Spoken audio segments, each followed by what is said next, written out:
சோனியில் இந்த professional game மட்டும் video post பண்ணால் உடனே சோல்ட் அவுட் ஆகிடுது. ரொம்ப ரேராக தான் ஸ்டாக்கும் வருது. So box piece available, company வாரண்டியோட கிரேட் ஏ கண்டிஷன், ரொம்ப லைட் யூஸ்டு. சோனியோட Alpha 7 Mark 4 professional mirrorless full frame cam. நிறைய ப்ரொஃபஷனல் யூசர்ஸ் ஈவென்ட் ஷூட் பண்ணுற கேட்டே இருந்தீங்க. ஒரு பெஸ்ட்டு கேம் மிஸ் பண்ணாமல் புக் பண்ணிக்கோங்க.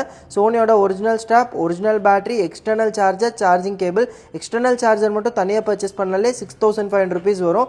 அண்ட் பில் டேட் பார்த்தீங்கன்னா 8 November 2024, வெறும் 5 மாதம் தான் ஆயிருக்கு. ஸோ 8 November 2027 வரைக்கும் டைரக்ட் வாரண்ட்டி இருக்குது. 3 வருஷம் சோனி வாரண்ட்டி நீங்கள் கிளைம் பண்ணிக்க முடியும். ஸோ இது கூட ஃபுல் செட் மேனுவல் வந்துடுது. அண்ட் இதோட வாரண்ட்டி கார்டு அவைலபிள் இருக்குது. நம்ம ஃபாலோவர்ஸ்க்கு 1000 rupees ஒருத்துள்ள ப்ரொஃபஷனல் பேக் புதுசு காம்ப்ளிமெண்ட்டாக தரும். இதெல்லாமே செட்டாக இன்னைக்கு ஆஃபரில் 1,61,000 rupeesக்கு புக் பண்ணிக்கலாம். இது நம்ம கோயம்புத்தூர் பிரான்ச்சில் ஸ்டாக் இருக்குது. இதோட லைவ் ஃபோட்டோஸ் வேணும்னு நினச்சிங்கன்னா ஸ்க்ரீனில் கொடுத்துருக்க வாட்ஸ்அப் நம்பருக்கு இந்த வீடியோவை ஸ்க்ரீன்ஷாட் எடுத்து சென்ட் பண்ணுங்கள். நம்ம டீம்லேருந்து ஃபுல் டீட்டெயில்ஸ் கொடுப்பாங்க, செக் பண்ணிவிட்டு புக் பண்ணிக்கோங்க. அப்படியே புதுசு மாதிரி இருக்குது, அன்யூஸ்டு கண்டிஷன், ஜஸ்ட் ஒரு 3% மட்டும்தான் யூஸ் பண்ணியிருக்காங்க. இதோட ஷட்டர் அக்கௌண்ட் டீட்டெயில்ஸுமே நான் ஸ்க்ரீன்லேயே போட்டிருக்கேன், செக் பண்ணி பாருங்கள்.